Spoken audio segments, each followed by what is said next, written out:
என்ன இவன் எப்பயும் நம்ம புதுசா ஏதோ வேலையெல்லாம் பாக்குறான், சரியில்லையே.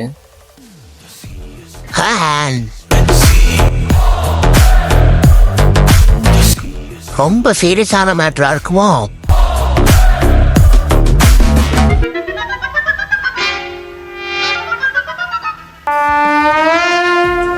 மானே அங்கதான் பண்ணிட்டு இருக்கேன். அது ஒண்ணும் இல்லடா தப்பா, எல்லாரும் மொத்தமா உள்ள போனாங்க, அதான் நான் கேட்டுட்டு இருந்தேன். சரி வா நான் கேட்போம்.